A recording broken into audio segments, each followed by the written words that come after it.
Jaylo. Mm-hmm. We just got done listening to the speech, The Three Evils of Society by Dr. Martin Luther King Jr. Yeah. Republicans, I've noticed, love saying that Martin Luther King was a Republican, but it was a much different time, and in a lot of ways, he was just a Republican by name only. Mm-hmm. And I'm wondering from your perspective, if he was alive today, saying the stuff that he was saying, do you think he would really be embraced by the conservative movement? I'm not sure, because I think he's a mixed bag. And the reason why I say that is because many things he believed in were very, I guess you would say, conservative. But when he was talking about social programs, it sounded more like in that area he wasn't. Yeah, he honestly, and I don't think you'd necessarily disagree with me, sounds closer to Bernie than Trump when it comes to social issues, like social programs. Yes, I mean, there were some things that I agreed with, but there's some things that I didn't agree with. When he was talking about, like when he said that they need their fair share of the services, it sounded very Democrat. But I obviously agree with that. So here's a question for you before we debate the merits of his speech. Yeah. Based on what you've heard now, and we still have more to listen to. Yeah. Do you think it's disingenuous when conservative commentators try to say if Martin Luther King was alive today, he'd be a conservative? I've never heard that before. Okay. So I can't really comment on that one. But you have to, because even with Christian talk show hosts, they even argued that he was very different theologically. So they never said, well, he would agree with everything that evangelicals would talk about, because he wasn't. He was different theologically, and he's also different socially. Yeah. So, and I didn't know. I mean, I wasn't into politics, so I didn't know. I didn't really understand republicanism and what do you call it? Democrat. What the Democrats believed or what the Republicans believed necessarily in full. So I've never heard anybody say that he would be conservative, because he was kind of a mixed bag to me. I don't think you could really put him in a category. Would you agree? Well, I would say socially he seems, again, more like Bernie. Yeah. But on other issues, he's a little bit more conservative, right? So I don't know if he would be in favor of gay rights. Let's put it to you that way. No, I don't think so. I don't know. I don't know. But he was, keep it real, a minister from the 60s, and they don't exactly have the best track records on those types of issues. But on social issues, he was very liberal. Yeah, I would say that. I don't know that you could put him into a distinct category, because he wouldn't fall in line with the staunch Republicans, and he also wouldn't fall in line with the staunch Democrats, just like he called both of them out, actually. Yeah, like, I don't think that he would approve of the violence that happened during the protests in 2020. Oh, absolutely not. But I don't think he'd be, taking the sides of the cops either.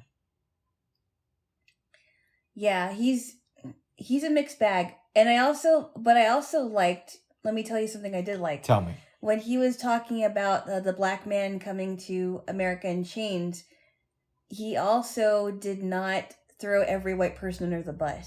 He said, I'm not saying that all whites are racist, and I'm also not saying that, I also am also saying that there are white people that have fought for, fought against slavery too. So he was calling for the justice of poor whites and blacks together. So it wasn't just, one-sided. What did you think of the part of the speech when he's saying that our government officials will vote for weapons and bombs to be sent overseas, and they'll just as quickly vote against housing programs that would help the black soldier get picked back up once he comes back home to America? Well, that's the question I've been asking. Why are some government officials not looking at what's going on at home? Mm-hmm. And we've talked about this too, where it is unfair for veterans to be homeless. I would say so. It's unfair for a veteran, he or she, to live in their cars when they've come home after a long deployment in the Middle East, for example, right? And I think he's right as far as we need to take care of the problems at home before we send any more weapons overseas. Well, it's just like what's going on with Ukraine, right?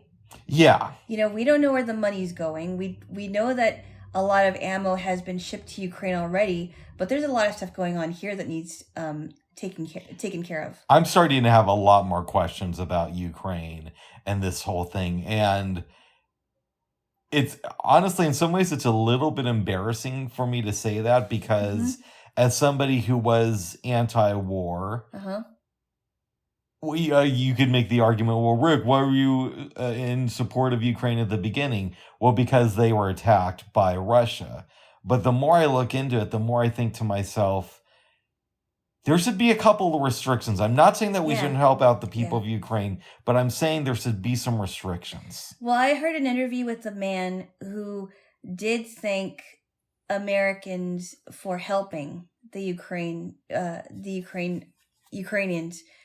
But he also said, we can do it now. We can do it ourselves. We have enough weapons. We can do it ourselves. But he also said, thank you to America for the United States for helping us because we needed that. But I honestly think that they have enough ammo. And I heard a very cringeworthy thing that Janet Yellen said, and I'm not a Janet Yellen person. You know what I'm talking about, right? I don't know the statement. Tell me. Basically, she said, we will forever give to Ukraine as much as we can. And that sounds great on paper. Yes, we'll stand by Ukraine. But what she doesn't understand is we're depleting in our resources when it comes to money. We are several $1 trillion in debt, and a lot of that debt has gone to Ukraine. But we have to take care of what's going on here at home. And I think it was foolish of her to say that. It's also like, how much aid can we keep giving to Ukraine and still avoid some attacks from Russia? What I don't understand is I know that we have helped out a lot of countries. And that's great, but when are we going to start to take care of ours? Exactly. We have to take care of ours because our country right now is really in dire need. We need to focus on what's going on here. Not that we don't care about other countries, but we have to care about our own too. This is very liberal, but I think actually more Republicans are starting to come around to this idea too. I don't know if you are though, but we do need a war on poverty and not a war on the poor. And I know that sounds like a campaign slogan. Yeah. But there is a lot of truth in that statement. And what do you think about that? It depends on what you mean by that. So I can define it a little bit more if you want. Yeah. One, we need to have more opportunities for education. Right? So if somebody wants to get off the streets, we have a way for them to maybe get a degree where they can get a job. And maybe not even a degree. Maybe it's like learning a trade that would help them out. Oh, I would agree with that. Two, we need more low-income housing so we can get people off of just living outside if that's something that they desire. We need to have more focus on mental well-being in this country. Those are a few of the things that I think would help us dramatically as a nation. And those are issues that are they seem very complicated. Yeah, and by the way, also too, while I'm all for going against people for big crimes, we should also have a little bit of forgiveness for petty crimes, right? So if somebody's super hungry and they steal some food and they're arrested, yes, they should be punished, but maybe we should have a reexamination about how do we handle somebody after they've done their time or they've served, they paid their fees, and how does the criminal record affect their ability to get a job down the line? Now, that's a complicated issue, but I do think that there needs to be a discussion over something like that. Yeah, I would agree. I mean, they don't deserve jail time, but they do deserve some kind of rehabilitation. Right, because we can't have it like it is in Portland, downtown, where you can just commit any crime you want. Right. But we also don't want it like it's some places in this country to where if you've committed a crime, it becomes so impossible for you to get a job that you're just stuck in the system forever. Mm-hmm. And it's so complicated, and like for the tent cities, I know that both you and I are very frustrated with that, right? There should not be any kind of tent on the block. Yeah. When you're walking, it shouldn't be there. I would even say that I know that there are some parks that are dedicated to homelessness. I don't know that that's a good idea either. I'm very mixed on that. I'm not like some liberals who upset me when they're like, oh, it's no big deal, man. It's just a tent city. Yeah. We should love this type of thing, bro. Yeah. I think that's a step too far. Yeah. But I also do believe that there needs to be some places for homeless people to go. And maybe this is where we get into complicated things, but have a certain area of the city where it's like parks that are dedicated to homeless people, and you have supervisors who go there and try to see who can get, back into society. Yeah. I don't know. I don't have all the answers. So I don't know about the parks because, one thing's for certain, like if someone really don't have the means of getting a home, right? Yeah. But at the same time, how long are we going to excuse it? And it's hard because there are some homeless people that are really, really down on their luck, and they don't want to steal from people. But they're so hungry, right? Yeah. They're so hungry, and maybe they've been trafficked, and that has caused them to be homeless. And they're so hungry, and all they want to do is get food, and they don't want to take anything from people, and all they want to do is get food and a comfortable place to stay, and a hot shower. To the flip side of that, and a lot of libs don't like when I say this, but I know this to be true because I have members of my own family who are like this. There are homeless people who are there because they just kept screwing people over. They didn't care to show up for work. They didn't want to do the work necessary. Yeah. And that's why they're in the situation they are now. And it's hard. When I was writing my paper about factors that contribute to homelessness, it was very, very hard for me to come to a conclusion. Even at the young age of 19, I could not, even at the time when I was volunteering as a receptionist at a women and children's shelter, I could not come to a conclusion as to where I stood. I don't think there's a simple answer. No. But, and I don't think that we should just throw money at it. But I do think that we do need more resources allocated to solving these problems. And it's hard because, I've heard people say, well, these people should just get go take a shower and get a job. And it's easy to say that because, people like the both of us really do want to do well for, better for ourselves. And we want to get good jobs, and we want to make a decent living.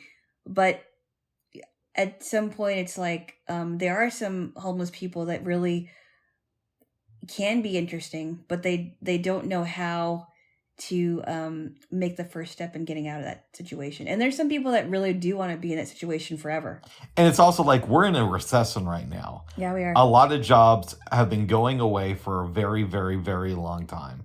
So I don't think it's just as simple as just saying, oh, homeless people just need to get jobs. Yeah. Where are the jobs that these homeless people are supposed to get? Mm-hmm. And plus, let's say you're a homeless person with a disability. Mm-hmm. That's going to impair your ability to get a job too. And and a lot of people, it's like a mental disability, right? Yes. So it's not as, with us, because we're blind, it's a disability that you can see. Yeah. But a lot of times with mental disabilities, there are some people you can tell from, the first time you meet them, this person is off the chain crazy. Yeah. And there's other folks to where you really need to talk to them for a while before you figure out that something's wrong. Yeah. Yeah, it's tough. It's hard. I mean, people with TBIs, you can't always notice it. Right. Until it's noticed.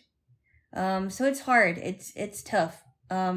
Where do you draw the line between being compassionate and ignoring the person entirely? Mm-hmm. That's something I've been struggling with. I've been thinking about the I've been to the mountaintop speech. Yep. He says something in there about there was this homeless dude, and I guess MLK was saying that Jesus was telling the story. Mm-hmm. And a bunch of people passed him by, and one guy looked at him, and instead of saying, if I help this guy, what will happen to me? He thought to himself, if I don't help this guy, what will happen to him? Oh, this is about the Good Samaritan. He was referring to the Good Samaritan because the Jews and the Samaritans didn't get along. There was some racial tension, and they didn't want to deal with the Samaritans as much as they didn't, the Samaritans didn't want to deal with them. But the Samaritan saw a Jewish man that was beat up. I read the story to you in John, actually. Oh, okay. He was referring to the book of John in that story. That was actually in it, and I can go back and read it to you again. Oh. I think it was in John. It might have been in John chapter 5. I have to look. Nice. It was in the early part. Anyway, it was in the Bible that the Samaritan wasn't thinking of himself, but he was thinking about the man. I gotta be honest. Yeah. I would be that guy who thinks to myself, if I help and stop this person, what's going to happen to me? Mm-hmm. And again, a lot of that comes back to personal experiences, right? Mm-hmm. Not just with family members, but trying to help other people before in the past. Yeah. So it's not as simple as just saying we should all just stop and help the homeless. It isn't, because a lot of the times you are going to be screwed over. And there is an uncomfortable movement on the left that tries to imply that everybody who's homeless has been fucked over by society. And I don't like that either. Mm-hmm. But what about the people that try to get one over on somebody that really wants to help them? Exactly. That's another thing. You have to look at it at both sides, because when I tried to be nice to that one person and they wanted me to give them more money, my initial reaction is, I will never give somebody like that any money. Yeah. And where do you draw the line? Because you want, I could give this person food, but what if they're like, oh, can you buy me something else? It's hard. It's really hard. But then, and you could say to yourself, well, maybe, do I just stop with one person? Yeah. And then you go down a rabbit hole too. And a lot of people who just say that it's society's fault. Yeah. And again, I'm speaking about people on the left, are the same type of people who walk by homeless people and just blame Ronald Reagan or something. And it's fun. It's fun to blame Reagan, but at the same point, that's not the only part of this. Or they'll walk by when somebody's really getting hurt. Exactly. You know what I mean? Yeah. They'll walk by a woman who is close to being raped. Yeah. They're the same people that will complain about, oh, it's society's fault. Well, then do something about it. They'll complain about it. I think there's a new thing. I'm not sure if it's Ted Wheeler or Tina Kotek. Somebody's trying to get a program together to where homeless people could get $1,000 a month. That's insane. I don't know how I feel about that. I don't feel good about that. Well, we could look at this a couple of different ways, right? We could say that's giving money away that should be going to hardworking Americans. Mm-hmm. Or we could say that money is going to go to self-destructive behavior. These homeless people are just going to buy drugs and it's going to create more problems. Or you could also look at it like these people, if they get $1,000 a month, might get more access to things like food. They might be able to get a gym membership so they could shower and, something of that nature. So I don't know how I feel. It's hard to say because they would have to put a stipulation on it, right? Instead of saying, "Oh, you're going to get $1,000 a month," well, what are you going to do with that $1,000? Because not every homeless person is going to spend it wisely. I don't know. I think there needs to be like a stipulation, or it could go to homeless shelters that will help these men and women and maybe even teenagers to get a job and go to school so that they can get a job. I don't know. I really have to think about this one. I don't know. It's just it's insane. Also, with the price of living in Portland, $1,000 won't necessarily cover somebody's rent. No. So I need to really contemplate this. Sorry, go ahead. You know what? As you understand, I go down a lot of these YouTube rabbit holes. And sometimes I like to watch old newscasts from the Portland area from like the 80s or 90s. So about a week ago, I'm doing that. I don't know if you know much about Jeff Gianola. I know. He is a news anchor on Channel 6 now. But back in the day, he was on KATU, which is Channel 2, the local ABC affiliate. Okay. And I got a YouTube recommendation for a video he did, or a series of reports he did, but it's edited into one video now, back in 1988, where he went out on the streets of Portland and pretended to be homeless for 3 days. The video in total is maybe 20 minutes long, slightly more than that. And he's talking about how, I go to this place to get food, but then I had to go to the other side of town to try to get a job. But by the time I was there, they had found somebody else. It was really interesting to watch. Wow. And I know that the problem here in Portland has just gotten a lot worse since then. Oh, yeah. Yeah. Yeah. And then, just the other day, one of my friends was walking to classes at the commission, and some guy was like yelling at him and threatening him. I don't know anything about the guy. I wasn't even there. I don't know if the guy was homeless, but obviously that guy was crazy. As long as I could remember going to the commission, which is probably since the mid 90s, that area of town has always been a bit sketch. Yeah. So it has not happened since that day, but it was just this week. I think it might have been like in the middle of the week. I'm sure it'll happen again. Sorry, go ahead. It really terrified him, and he just decided to just get away from the person because it's not a good idea to confront them or engage in them. Yeah, I've seen a lot of weirdness in that area. The other two things I've been watching recently on YouTube that are related to this, there's a channel called, I want to say, Soft White Underbelly. I heard about it because the guy who does it was on Joe Rogan a few months ago. And basically he interviews a lot of people. Most of them are part of the homeless population. Yeah. So it'll be women talking about how they like to hop trains or how they were raped a lot as kids. Oh, wow. And guys telling stories about how, I was on this drug or I never had family, things of that nature. Yeah. I've been watching a lot of his interviews, and there's another YouTube channel called Invisible People that's similar. But the thing I liked about I guess I like more about Soft White Underbelly is the interviews are a little bit longer in general, so I feel like I get to know the people more. Yeah. Were they still homeless during those people that were interviewed? Were they still homeless? Depends on the person. Okay. Most of the time they still are. Oh. And the guy who runs Soft White Underbelly was on Joe Rogan. I think he said that during that interview, he's been doing the channel for, I want to say 3 to 5 years. And granted, that's not like 20 years. But I think he said in that amount of time, he's maybe interviewed a dozen people who have cleaned their lives up completely. Wow. It might even be less than that. Wow. Because I'm just going off of memory here. Here's kind of a funny story. So Go ahead. when I was attending a community college here in Portland, I won't give the name.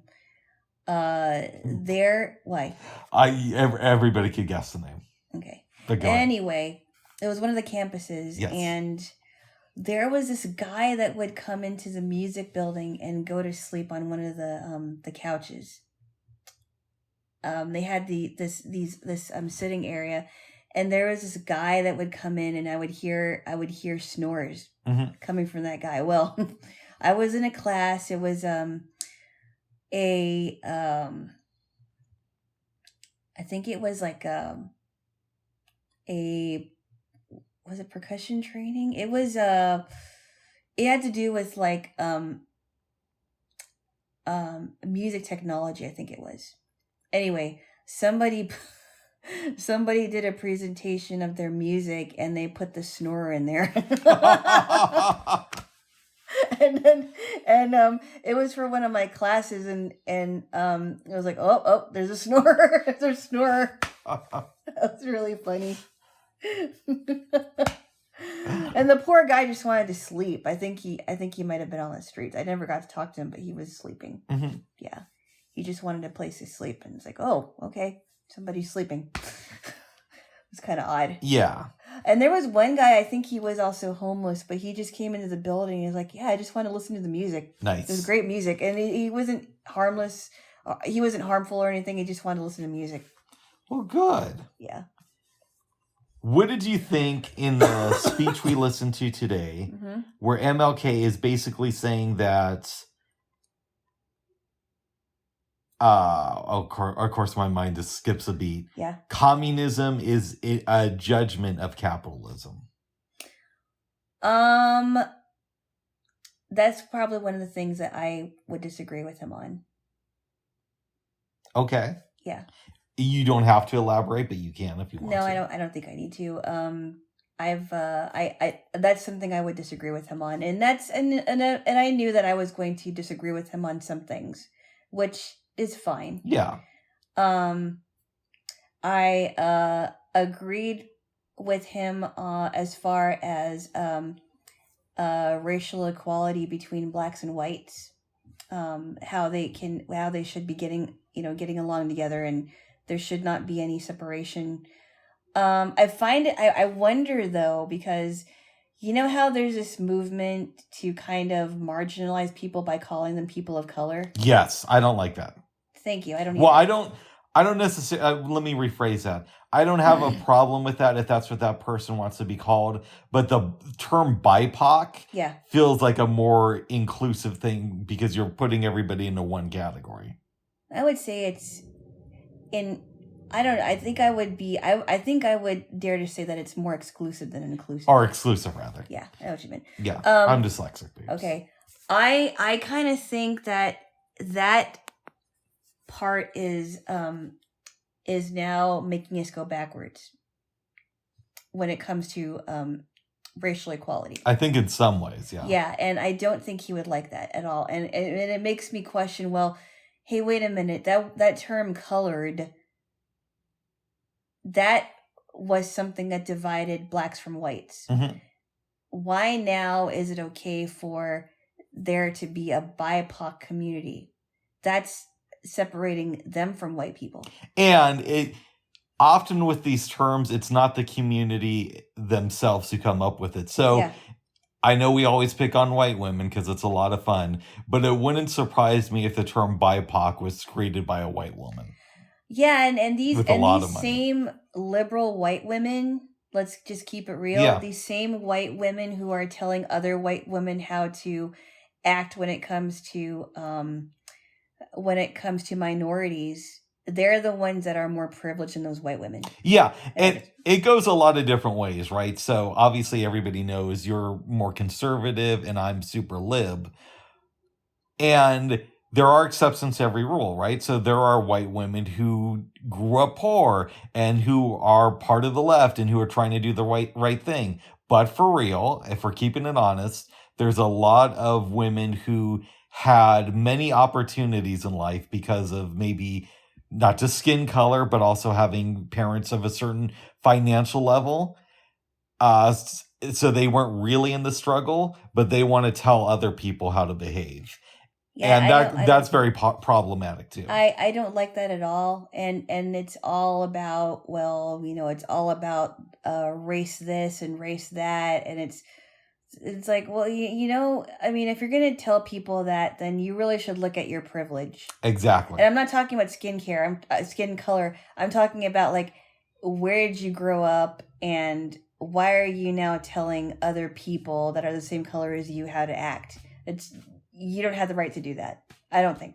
And I would say that for anyone, who thinks that they're above their own group of people, or they're above a group of people that they feel that are beneath them, I would say it to anybody. Yeah. And usually with these white women, a lot of it is race, but a lot of it is also, they'll talk about class too, and how rich people have it so good in this country. But yet, oftentimes, they don't want to give up the privilege they have, right? Well, and it's not just white people that are doing it. There are some Asians that are getting into that too. Oh. No, I'm serious. There are. No, I'm sure, but I've noticed it a lot with rich white women. Yeah, but let's keep it real here. It's the rich people, and it's not just white women. It's also Asian women. Alana's also Asian, so she can say that. I can say that. I'm calling out all of them. It's the black women, it's the Asian women, it's the white women. The ones who are who can say that have a lot of money in their pockets, and they're telling other people how to be and think and act. Mm-hmm. I don't like that from any side. No. That's just wrong. If they really, I mean, yeah, it's just not, and their idea of equality is not, I think, is not what people want. Their idea of equality is more like equity than equality. Yeah. I'm kind of, I don't know, I hate the idea of centrists, right? I think centrists do a world a big disservice. I would agree. But I'm not really part of the far left, even though I think most Republicans would look at it that way. I don't know. I don't even think you're that. I told you, I don't think you're even that lib. I could tell you, if somebody was really super lib, we wouldn't be having this conversation. Yeah, but I wouldn't be having a conversation with them because they wouldn't want to listen to me. I don't know, but you know that I'm more of a Bernie person than anything. As far as politicians, it doesn't mean that I think Bernie is above reproach, but I definitely fall in line with a lot of his philosophies on things. So I don't know where that places me, because I was against defund the police, but then on the other hand, there's a lot of things that Republicans do that drive me crazy. I can never be a Republican, but I don't like voting for Democrats either. What I tell people is Joe Biden gets my vote because I don't hate him as much as the alternative. I still hate him. I honestly think you don't hate any of them. Oh, even Joe Biden. I think you're frustrated, and one would say that you're also irritated, just like I am. I wouldn't say that I hate him because I don't know the guy. I don't know some of the Republicans that I'm frustrated with, but I would say that I hate their politics.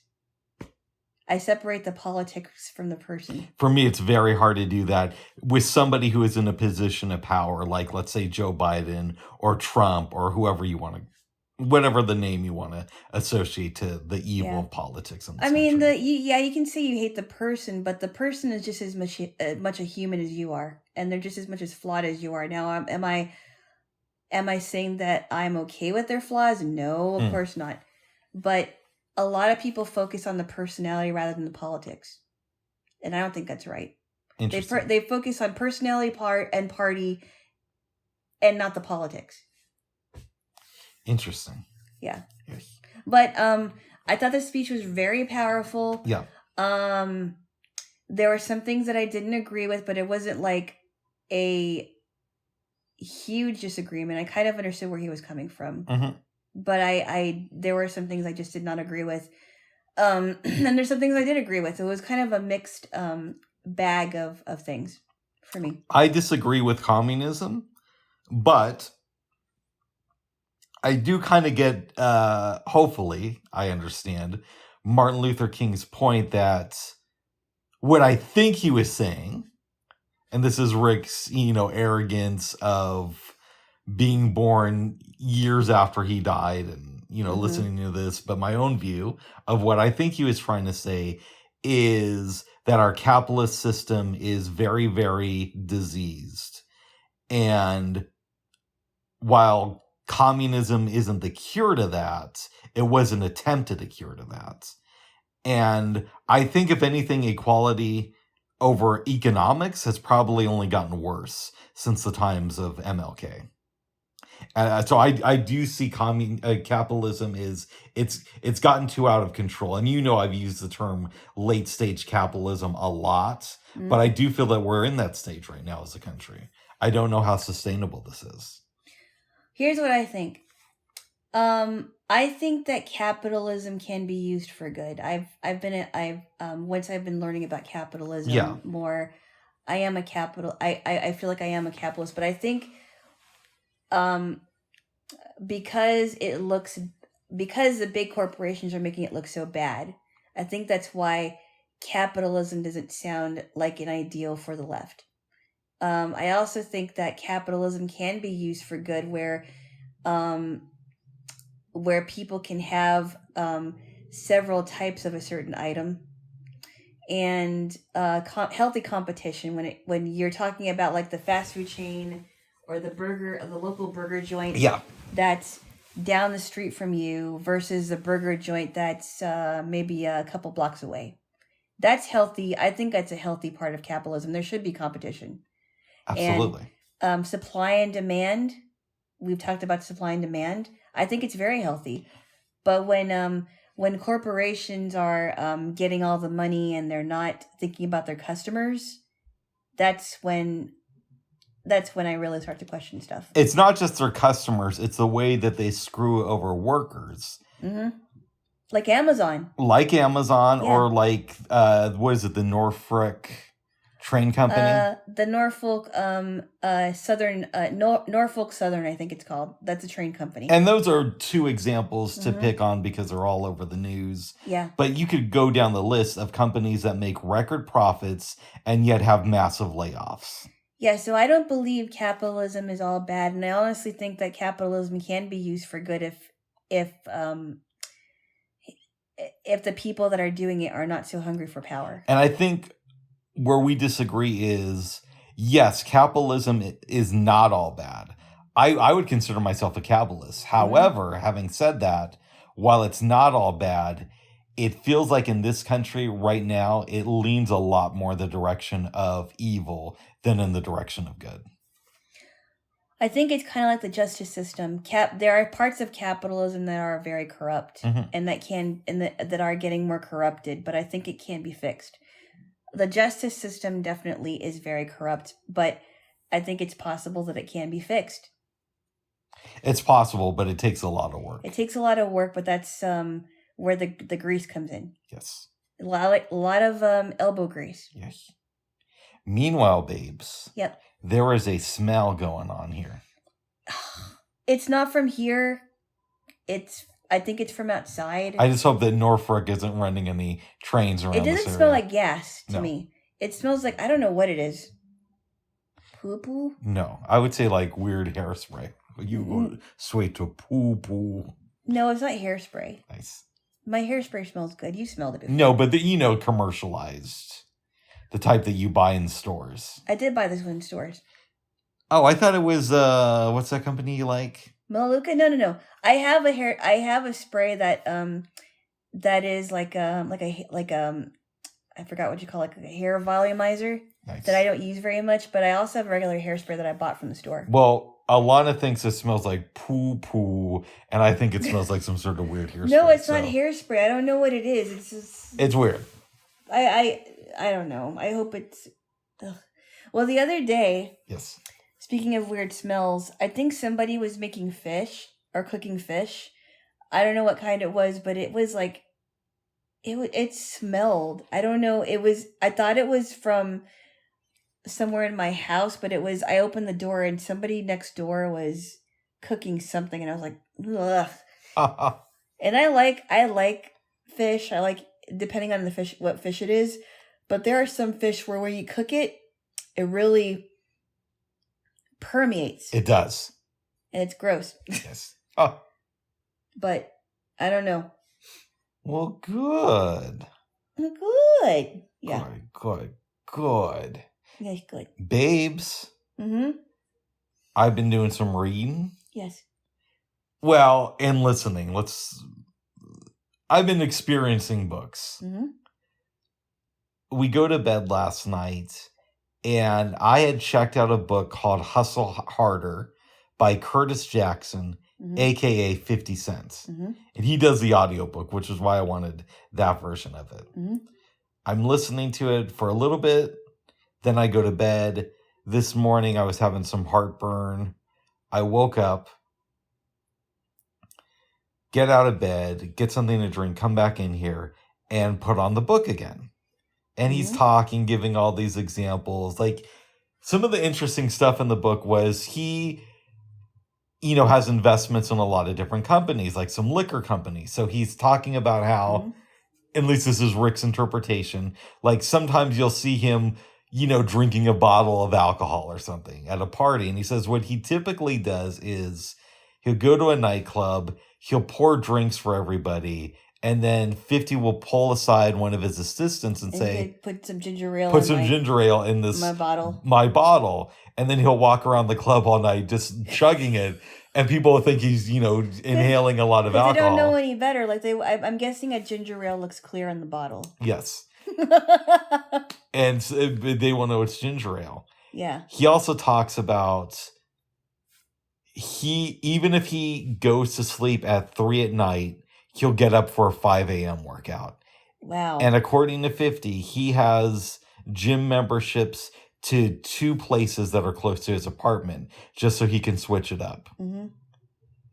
I could believe that. Yeah. According to him, also, he doesn't like to smoke weed.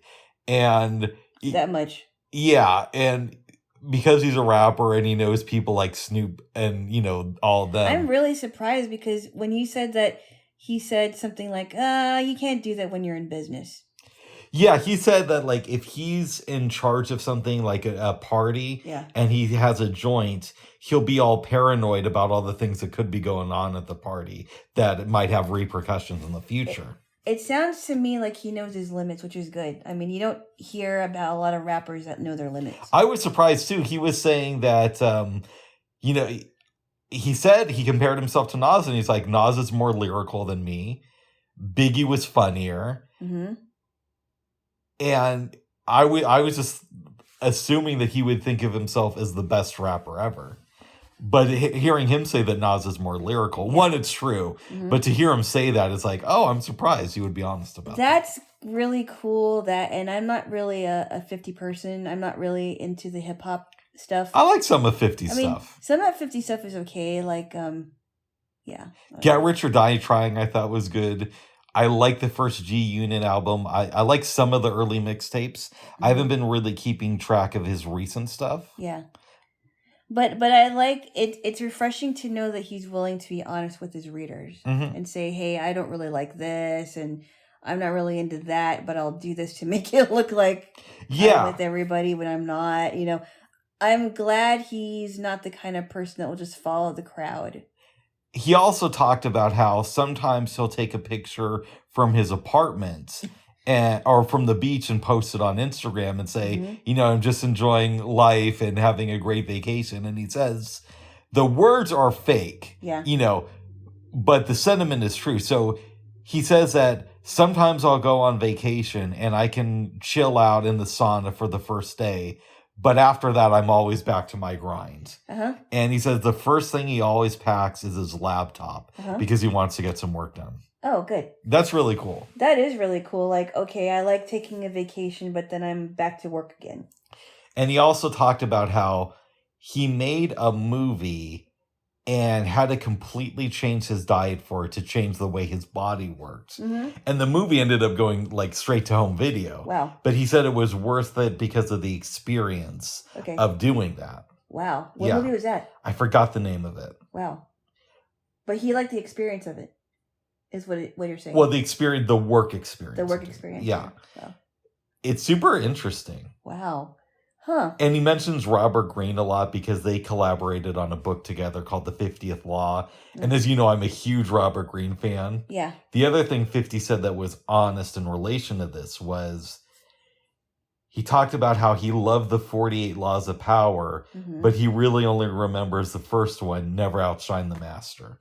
Oh, wow. I love the 48 Laws of Power, or at least I did when I first read it. Mm-hmm. I probably revisited the book 3 times, and I need to read it again. Wow. It doesn't appeal to me as much now that I'm older, but I still hold it in certain regard. Oh, wow. Okay. Yeah. But I'm getting off track here, babes. Yes, you are. During the book, he's talking about adversity, and people always make excuses about why they can't do things. Huh. That's really cool. And by the way, to be frank, I believe 50 Cent is a Republican. I don't know that he is. I know that he definitely is a free thinker. Yeah. Which I'm thankful that he is. I mean, like I said, he's not like a crazy thinker like Kanye is. And unfortunately, I hate to say that, but Kanye is crazy. But I like that he's willing to be honest. I don't know that he is a Republican. I think so. And one of the reasons is because he said in an interview with, I want to say, GQ magazine in 2005, that one of the people he really wanted to meet and hang out with was George W. Bush. And since then, I believe he's turned on Bush. Mm-hmm. I want to say he said that he's a Trump person, but I could be wrong with that. Okay. Wow, I'm really surprised about some of the things you said about 50 Cent. I really am. Yeah.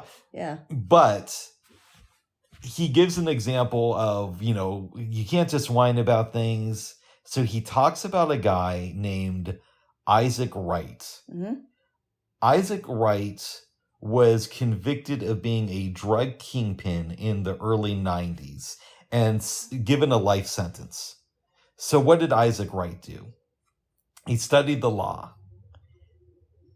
After 8 years, he gets out of prison. But not only does he do that, he then decides to become an attorney. And I'm listening to 50 talk about this. I think to myself, this sounds really cool. I need to research this dude. Come to find out, he has a book that's available for free download on Bookshare. I hesitated with free because, you still have to pay your Bookshare membership. But oh, that's right. I'm going to have to do that, I think, this month. I think the price of entry is well worth it when it comes to Bookshare. It is, because you get you get to download for an entire year whatever book you want, and it only costs $50 a year. It's great. Yeah, you can download up to 100 books a month. It's nice.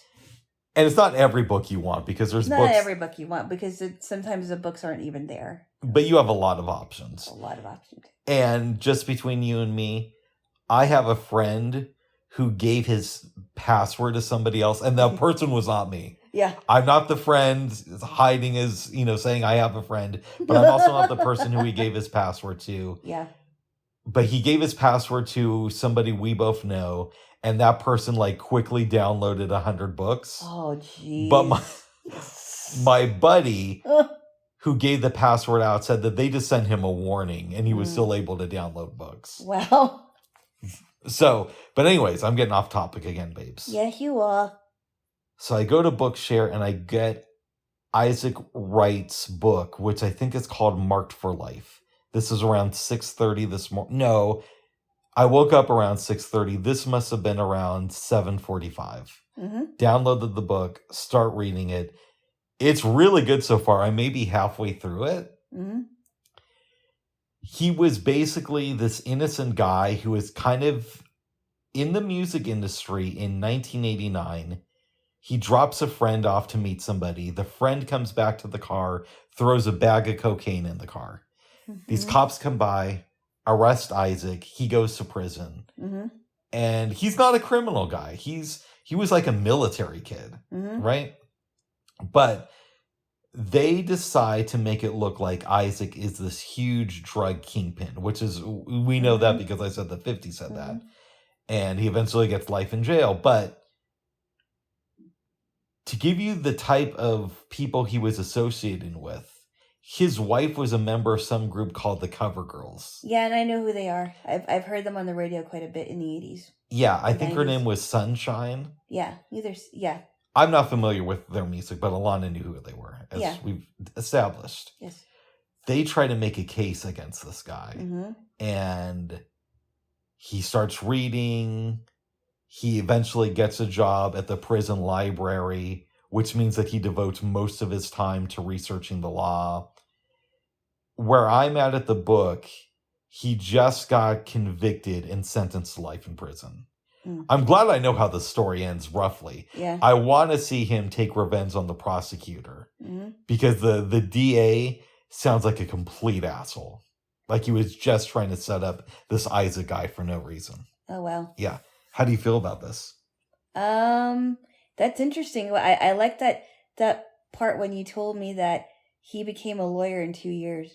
After getting out, yeah. And he helps a lot of people with their cases in prison. What kind of a lawyer is he? I don't know yet. I'm guessing he's a public defender, but don't quote me on that. Wow. Yeah, because where I'm at in the book, he just got sentenced. Wow. And everybody else got a reduced sentence because they agreed to cooperate against Isaac. So there were 12 people caught in this case, and he's the only one who got sentenced to life in prison. Oh, wow. Yeah. It's a really great book.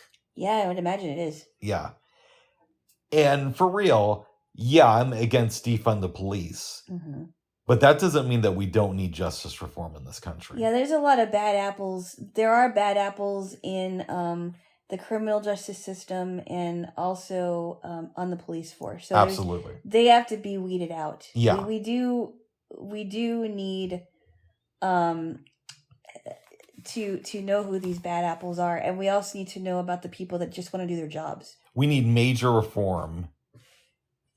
Also in just the way the justice system is structured, he talks about in the book how a lot of people will plead guilty to a crime just to get out of serving the full sentence. And they'll make plea bargains. Yeah. But some of them are willing to get sentenced for a crime they didn't commit. But what I want to know is if they really didn't commit a crime, they shouldn't have to do that.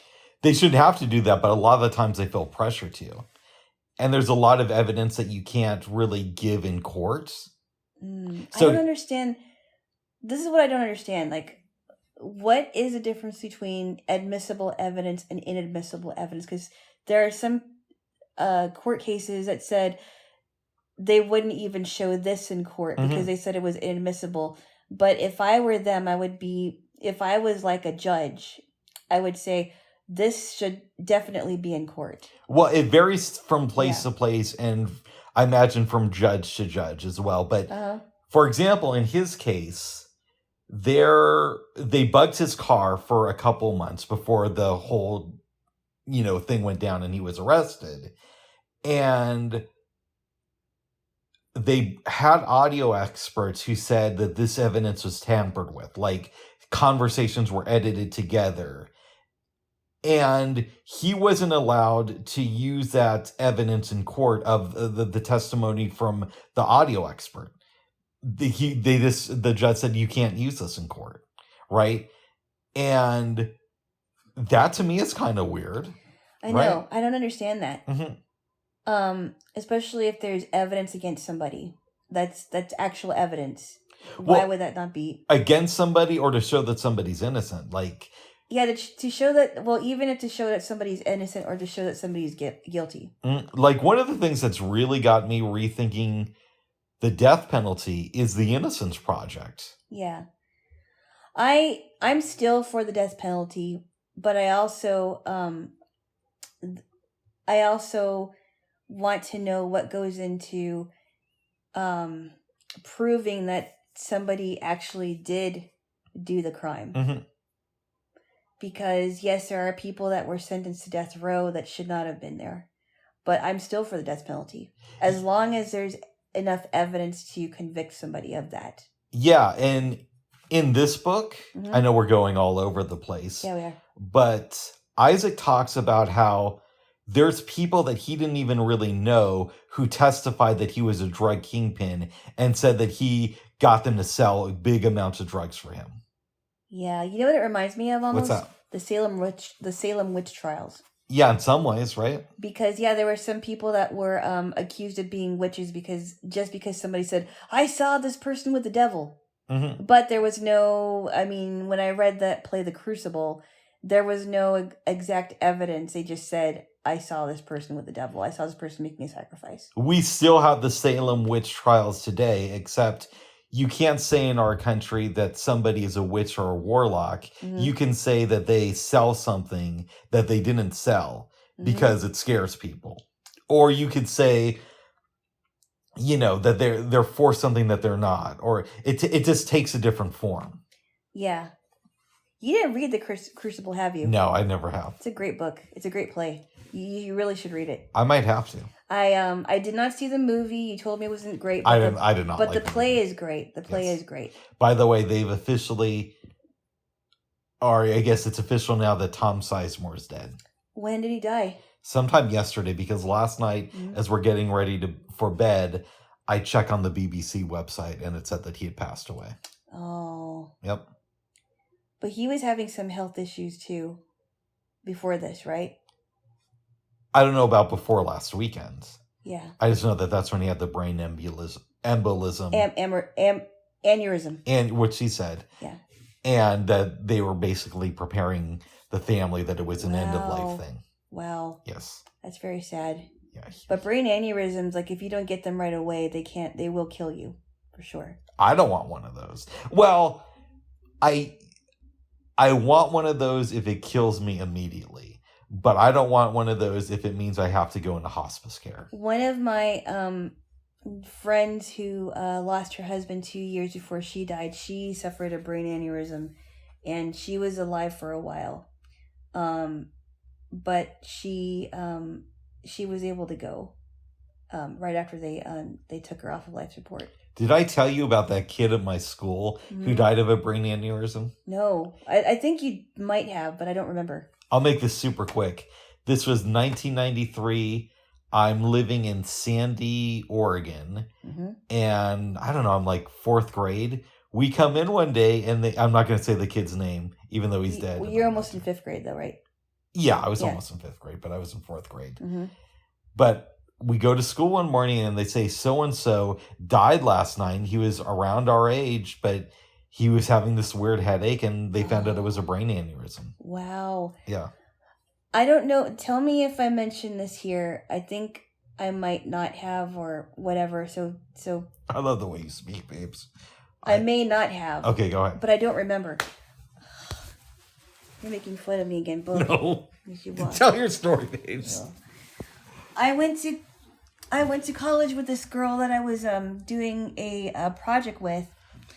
It was me and two other girls, and she actually it was 4 of us. She did the project with us and the presentation, and then it was found out that she was rushed to the hospital because she had a major headache, and they found a undetected brain tumor, and she ended up dying. Wow. And she was almost 26. She was only married to her husband for a year. I think you told me this privately, but not here. She was only married to her husband for a year. I went to her service, and we were talking about it in class and what people remembered about her. And I was just so shocked that I worked with her for a couple of months on this project, and then she was gone. How long was it after the project that she passed away? I think it was a month after. Oh, wow. It was around the time of my birthday, actually. It was like a few days after. And we went to her service on the 10th of April of that year. And we were talking about it in class, and we got to go to her. I think we had a shorter class time, and we went to the church that wasn't that far from school. And it was just heartbreaking to hear, all of the, hearing the husband's eulogy was really heartbreaking. And but it just made me think, like, life is so fleeting, and life is so precious, and time is so precious. I met one of her friends, and there were times where she would be okay and she was laughing, and then there were times that she would be crying, and she was very, very shocked by her passing. And there are people that were talking about that, and it was really shocking to me. Yeah, to think that I could work with her on a project for a couple of months, and then a month after that, she's gone. Yeah, she's gone. And she probably had the brain tumor for a while and just didn't know it. Yeah, she said that she was getting tired, and that she that before she went to the hospital, she had this major headache. So, and so what they did was they started a foundation to bring awareness to brain tumors. That's what it is. Yeah, it was very sad. Yeah. Yes. Well, I want to go quickly, babe. So, aneurysm, brain tumor, whatever takes me out the quickest. Mm-hmm. Yes. Yeah. Yeah.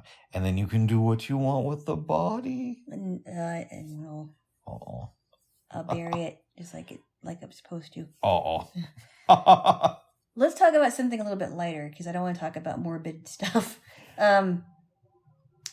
So you had a bath this morning. Bubble bath. Yeah. I like how you said that. My privates are still very dirty because I didn't get any help with cleaning them. And my goodness, Bubs. Those are not. I hope not. You'll find out soon, dudes. Oh! But getting back to the bubble bath. Ugh. So we get up this morning. Alana makes me some cocoa. We're health nuts here. And we try to be. We're not always perfect. Then she's like, do you want me to draw your bath? And I'm like, okay. She does that. She's, putting the water in the tub.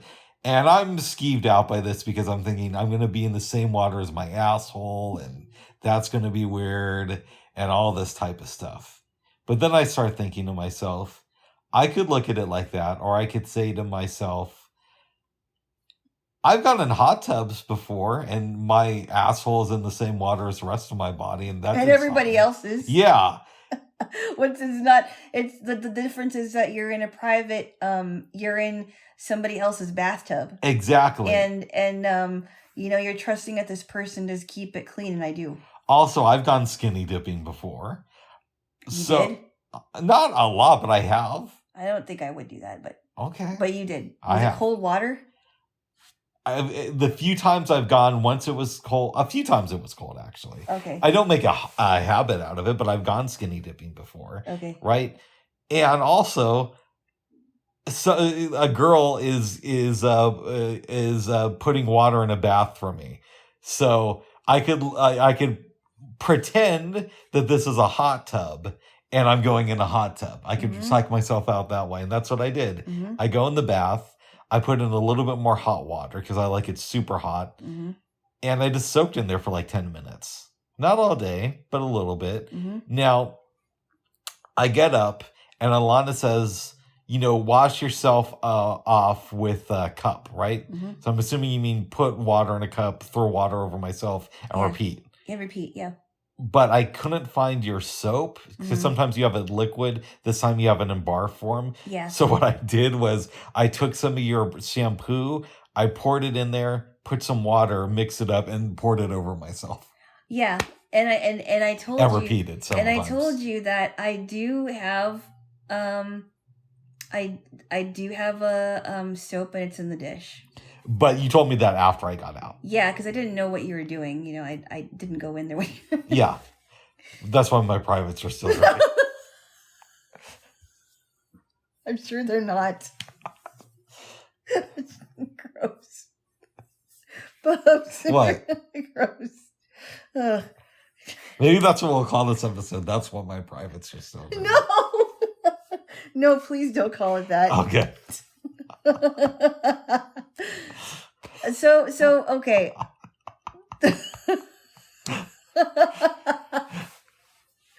Okay, so I know it's not your ideal way to clean yourself off. No. I like bubble baths on occasion. I don't do it all the time, but I liked them when I was a kid, and I like them as an adult.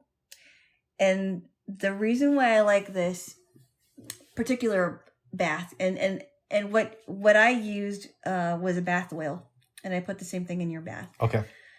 There's something in that bath oil that made me feel really relaxed after I got out of the bath. I don't know what it is. I wouldn't say I felt real relaxed, but I felt a little bit more chill. Yeah. Mm-hmm. I don't know what it is. I think it might be like some kind of a calming ingredient in it. Yes. Might be something in the melaleuca oil that's calming. Nice. But and it makes my skin feel very soft. I don't know if it did for yours, but it did for me. Oh, good. Did you have an enjoyable time? It was an enjoyable time. Good. Yeah. Good.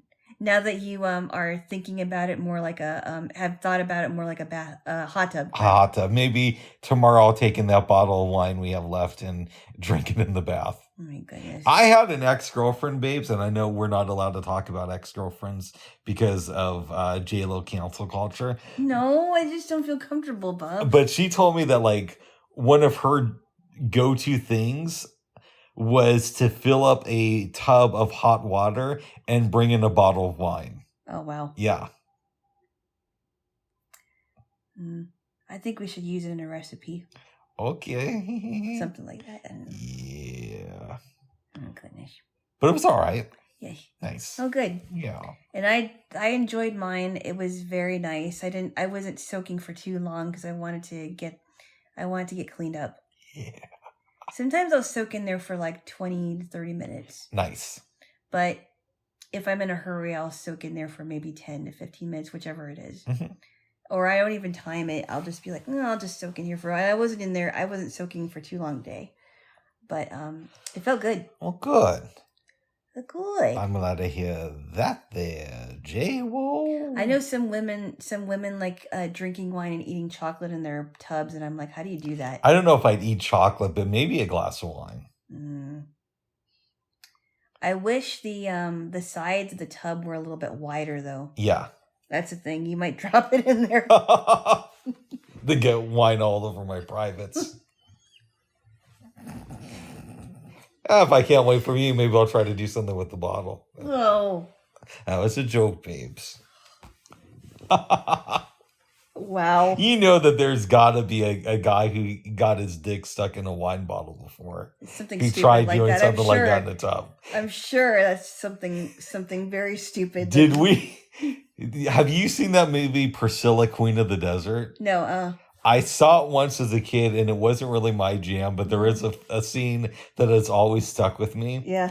There's a kid, he's maybe 10 years old. Yeah. And this is like one of the main characters is having a flashback to when he was younger. Uh-huh. So he goes in because his uncle calls him into the bathtub into the bathroom to jerk him off. Uncle does? Yeah, when the uncle's in the bathtub and the parents are away. Okay. So the kid starts jerking him off, and then he gets the uncle's dick stuck in the drain pipe.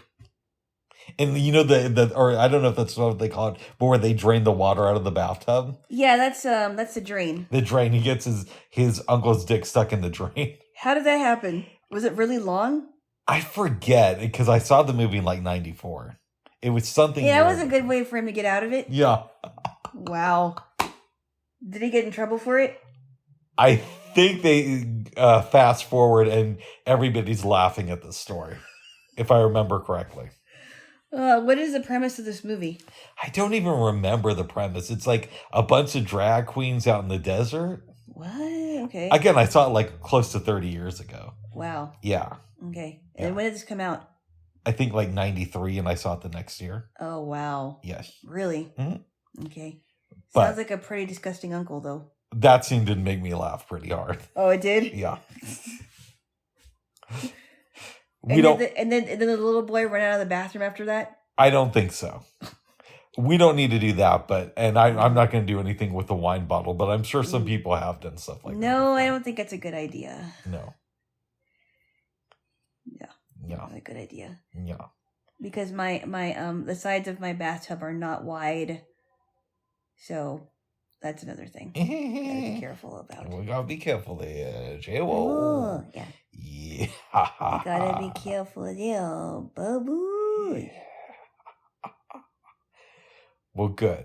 Okay. Good. Jaylo. Yep. Last night, Mm-hmm. we made grilled cheese sandwiches. Oh, it's pretty good. That's Yeah. our one of our go-to things to make if we want to make something quick. It was Yeah. delicious. When we're like feeling super lazy, that's one of our go-tos. Mm-hmm. Well, it turned out really good. It did. I love that cream cheese in there with the hummus and the slices of pickles. Yep. I bought some good pickles, I would say. You did. I should have told you to buy some avocados, but I wasn't even thinking about it. I totally forgot about that, but I'm sorry. No, that's okay. I could have brought it up. Yeah, it's okay. I totally forgot, but It's all good. But it was delicious. I really like the sandwiches and the Doritos. I wish I had a bigger bag. Yeah. But they're good Doritos. They were. It was good. Oh, good. Yes. And then we watched some movies. Yeah. I Married a Witch and Love in the Afternoon. I'm gonna let you explain I Married a Witch because I was really tired. Oh, gee, I was pretty tired too. Okay. I'll do it really quickly then. Yeah. Warlock Mm-hmm. and his daughter take the form of Smoke. Yep. And are, going to all these places. They're in the bottles. Yeah. The daughter falls in love with a man whose name is Wally. His last name was Wooly too, I think. Wooly. Wallace Wooly. Yeah, it's kind of a weird name. Yes. And they called him Wally. And he's I think he's becoming some kind of a politician. Mm-hmm. And he's getting married to some chick whose dad owns the local newspaper. Mm-hmm. But it's like the day before. Witch takes a human form. There's some sort of accident, and Wally is attending to her the night before the wedding. There's like a spell. He falls in love with her. The wedding day is ruined for the bride-to-be. And he's thinking that his political career is ruined. But he gets married to the witch. The witch tells him that, she can perform all these spells. He says, you should get me elected. She does. Her dad takes human form and somehow gets drunk and thrown into prison. Doesn't remember any of the spells until the next day. Then breaks out. Goes to see her girl. Says, I'm going to punish you and the man you're in love with. And then he forces her to take the form of Smoke. Mm-hmm. And says that this man's punishment is he's going to live his entire life with the memory of you. Mm. Okay? Mm-hmm. The daughter pretends to go along with this, says, let's go and visit the guy and see how miserable he is. Mm-hmm. So they do that. She takes human form after the dad goes into a bottle of alcohol. She puts a cork in it, so it's probably wine, and then puts the bottle behind these like little enclosure. And fast forward, they now have a daughter, and the daughter's showing signs of being a witch, and that's basically the end of it. And then at the end, he's singing "Good Night, Ladies." Yeah, it was okay. It's not my favorite movie. I think that was the father. Okay, the father showed up at the end of the movie, correct? No, he's just in the bottle, babes. Oh, he's just in the bottles. Okay. Yeah. It was an okay movie. It didn't blow me away. No. No. It wasn't spectacular like I thought it was going to be. I thought it was going to be funnier than it was. Yeah. And also, I was really tired. Yeah. You kept waking me up during the movie. I did, and then I kind of fell asleep. You're like, did you fall asleep? Yeah, I did. Bubs, wake up. I'm going to take a nap. That's not what I was trying to do. I'm sorry. Nice. That's okay. Then we watched another film called Love in the Afternoon. Tell me. Starring Audrey Hepburn and Gary Cooper. Yep. So, the narrator in the movie, he doesn't narrate too much, is the detective, and I forgot what his name was. And he has a daughter named Ariane, who's played by Audrey Hepburn. And she is a student at the conservatory. And she plays cello, and she's also in an orchestra. We think this is France, right? Yes, it's Paris. Paris. So they're in Paris. And this guy does detective work on people that are having affairs. Mm-hmm. And he did some detective work on this woman who was caught having an affair with a man named Frank Flanagan, played by Gary Cooper. So she finds out about this because she's paying attention to his case. She goes through all of his files too. She goes through all of his files. The dad is not home. Yeah. So she goes to warn Mr. Flanagan, oh, by the way, you got to get out of here because you're about to be shot by this guy. Because the dad was hired to investigate by the husband. Yes. And he tells the husband this, and the dude isn't very happy. No. And the husband has a gun, a big gun, she says. And Audrey Hepburn thinks that Flanagan is pretty damn sexy. She didn't say it that way. But she implied it. Okay. She said it in her own language. Yes. Keep going. And so she strikes up a conversation with Mr. Flanagan. She wants to be very mysterious, so she doesn't tell him about herself. She doesn't tell him where she's from. And so on and so forth. And he invites her to come over in the afternoon because she said, well, it would be way too late if I came over in the evening. Go on, please.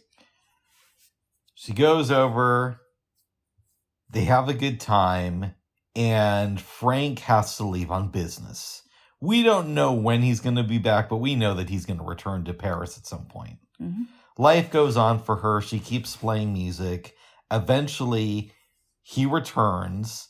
They run into each other at a concert. He goes off with another woman. Yep. But, they agree to meet up the next day. She's telling him the story of all these guys she's been with. And this one and that one. And she records it. Eventually, she records a message to him on his dictaphone. Yep. Saying, okay, I've been with this one, this other guy, this other dude. And it's already 19 guys that she said. Yeah. She leaves. He listens to the tape and is pretty disturbed by this. And he's laughing and he starts to drink heavily. Right. And some of the band starts drinking heavily. The gag in this movie is that there is a band who Frank keeps hiring to perform when he's either alone or with women. Yeah. And we're going to get back to this band in a second. Yeah. Eventually, Frank decides to hire a detective to look into Audrey Hepburn. And the detective happens to be her daddy. But he doesn't know that. No.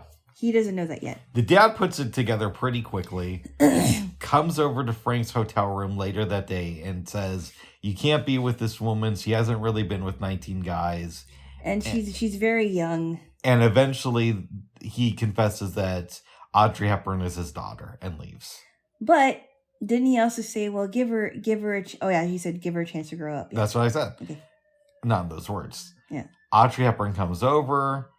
Your man is packing, Frank. Mm-hmm. The police are coming here. And then Frank says, I can't get a flight out of here, but I'm going to take the train. They go down to the train station. She starts to cry. He gets on the train. She's walking beside it, the train, telling him stories about all the guys he's going to be with. And he grabs Audrey Hepburn, takes her onto the train. We hear narration from the daddy. And then she says, don't forget, before all that happens, the narration. Oh. She says, where are we going, Mr. Flanagan? And he's like, be quiet, Ariane, be quiet.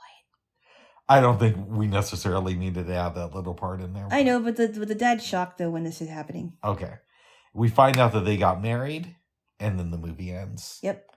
Gary Cooper would die less than 5 years after the making of this film. Yep. So I don't think it was a long marriage, but hopefully it was a happy one. Oh when he wasn't riddled with cancer. They didn't get married though. Yeah, they did. No, in the movie they did. Yeah, in the movie they got married. Yeah, not in real life. I know, but he did die of cancer. Yes. Not too long after the making of this movie. And when she was in Sabrina, like 3 years later, Humphrey Bogart died from cancer. That's true, isn't it? Yeah. Message, moral story, don't be a love interest in the Audrey Hepburn movie. If it's the 1950s. Right. Yeah. I like this movie. I think the flaw I have is there's a couple times in the movie where they think that having a cheap joke is more important than the reality of the film we're watching. And I would submit to you the example of the band. So when Frank's just like obsessively re-listening to the recording of Audrey Hepburn talking about all the guys he's been with, at one point he leaves the hotel with the band. And they all get to what I believe is the French equivalent of a cab. And the band is still playing when the cab is leaving. Then they go to a sauna, and Frank's listening to them, and the band's playing in the sauna. That's not realistic. No, and being that I was a part of a couple of ensembles when I was going to school, you don't take your instrument in a sauna. Exactly. And you also don't put your instrument in water. I get that it's meant to be funny. Yeah. But it breaks the reality of the movie. It takes me out of it. It reminds me that I'm watching a film. And that's what you don't want when you're viewing a movie. You don't want to think, I'm watching a movie. You want to think that you're watching a slice of life. And by doing that, by having a cheap joke, you break that illusion for me. And then they do it again at the end at the train station when the band is playing after the train leaves. Wow. Yeah. Interesting. I still liked it, but I would have enjoyed it more had it not been for things like that. And then there's also the woman scolding the dog, which is a funny gag near the beginning of the movie. Yeah, the fat old lady. Yeah. They take it one step too far. Again, when he's listening to Audrey Hepburn's recording, he lets his tub overflow. We see a dog barking and the water seeping through the floor. And it's the same dog and the same woman who scolds the dog. Uh-oh. We didn't need that joke. It's one too many beats. Okay. Of that joke. Yeah, I don't know. I'm not like really like a stickler for taking movies apart based on reality of the movie, but that's what he said. Oh. The band was kind of funny, just don't put them in the sauna. Or at the train station at the end of the movie. I'd give it a 7, but had it not been for those things, it might get an 8. Yeah, I give it a 7. Yeah. Yeah. Is there anything else you want to say about it? I guess I didn't quite understand Audrey Hepburn's character. I understood why she wanted to be mysterious, but Mr. Frank Flanagan was mysterious as well. So I kind of thought they were kind of weird together. I liked her character. I mean, you know what I mean? I mean, I liked her character too, but it was just like, well, at least tell him something about you. That's real. That's real, yeah. I personally liked Roman Holiday better than this one. I don't know. I guess it's close for me. They're close. I think I like Roman Holiday slightly better than this one. Okay, that's fair. Yeah. I think Roman Holiday, to me, even though she's a princess in that movie, is a little bit more believable. I would say that. Yeah. That's what I mean. Yeah, I like it slightly better than... So I guess I would give the edge to Roman Holiday as well. Yeah. I mean, I still think that Sabrina is probably her best film from the 50s. But, yeah. This is good. It was worth watching. It was. You know, reality breaking and all. Oh my goodness. Would you recommend this movie to your family? If so, why? How?